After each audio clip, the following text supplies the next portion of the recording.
ధన్యవాదాలు అధ్యక్ష. ముందుగా నాకు మాట్లాడడానికి అవకాశం ఇచ్చినందుకు మీకు ధన్యవాదాలు. మా పాలకుర్తి నియోజకవర్గంలోని పెద్దవంగర మండలం 2016లో ఏర్పడింది.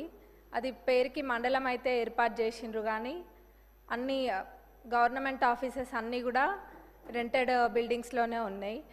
దీనికి ఒక దాతలు ముందుకొచ్చి స్థలం ఇవ్వడం కూడా జరిగింది. దాంట్లో ఎంఆర్ఓ ఆఫీస్ ఆల్రెడీ ప్రారంభించి 50% పనులు కూడా పూర్తయినాయి.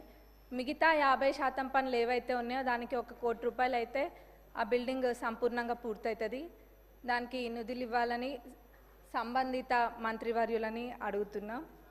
అట్లనే అదే స్థలంలో ఎంపీడీఓ ఆఫీస్ నిర్మించడానికి కూడా ప్లేస్ ఉంది, కాబట్టి దానికి కూడా శాంక్షన్ ఇవ్వాలి, ఆ నిధులు కూడా ఇవ్వాలి. అక్కడ పోలీస్ స్టేషన్కి కూడా స్థలం లేదు. పోలీస్ స్టేషన్ కూడా రెంటెడ్ బిల్డింగ్లోనే ఉంటుంది, కాబట్టి పోలీస్ స్టేషన్కి కూడా స్థలము మరియు నిధులు ఇవ్వాలని కోరుకుంటున్నా ఇన్ఛార్జ్ మినిస్టర్ గారిని, అట్లనే సంబంధిత మంత్రివర్యులని కూడా. ఇంకా మా పాలకుర్తి నియోజకవర్గంలోని పాలకుర్తి మండల్లో బస్ స్టేషన్, ఆ బస్ స్టేషన్ అయితే ఎవరు పట్టించుకున్న నాదుడే లేడు ఇన్ని రోజులు.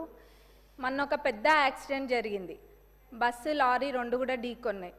అయితే అక్కడ ఒక పాలకుర్తి సెంటర్ అని ఉంటుంది, ఆ సెంటర్లోనే బస్ స్టాండ్ అనేది యూజ్ చేయకుండా ప్రయాణికులందరూ కూడా అక్కడనే బస్ ఎక్కుతారు.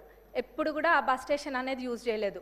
మన ప్రజాప్రభుత్వం అధికారంలోకి వచ్చినాక అక్కడికి వెళ్ళి అదంతా క్లీన్ చేయించి ఇక్కడ లేదు బస్ స్టేషన్ ఇక్కడనే వాడాలి, రోడ్ పైన ఉంటే ప్రమాదాలు జరుగుతాయని చెప్పి అక్కడ దాన్ని ఏదో అట్లా నడిపిస్తున్నాము. కానీ అక్కడ డెవలప్మెంట్ అనేది చాలా అవసరం. అది అసలు కూడా పరిస్థితి బాగాలేదు, శిథిలావస్థలో ఉన్నట్టుగా ఉంది.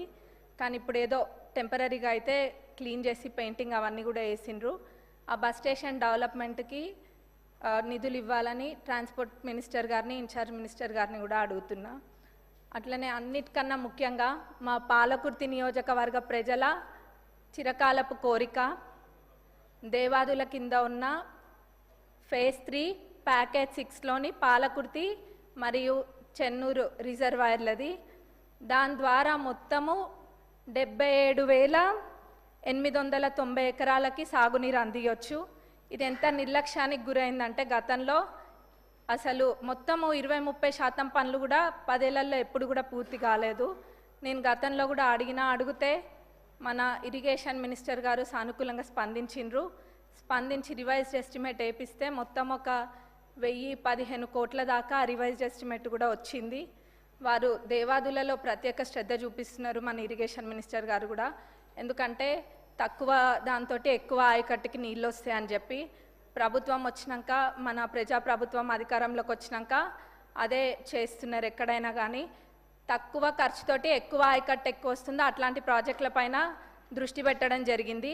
అందులో మా పాలకుర్తి చెన్నూరు ఇది దేవాదులది కూడా ఉంది.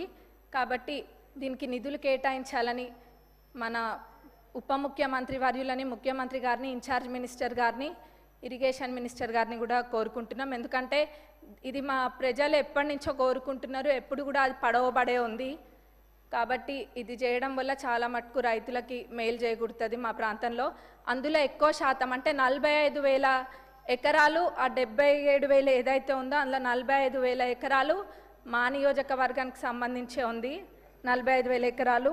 అట్లనే తుంగతుర్తిలో 13,277 ఎకరాలు, స్టేషన్ గన్పూర్లో 9,378 ఎకర్స్కి, అట్లనే వర్ధన్నపేటలో 10,180 ఎకరాలకు కూడా దీని ద్వారా సాగునీరు అందుతుంది. ఇది చాలా ఇంపార్టెంట్ ప్రాజెక్ట్ కాబట్టి దీనికి నిధులు కేటాయించాలని కోరుకుంటున్నాను. ధన్యవాదాలు అధ్యక్ష.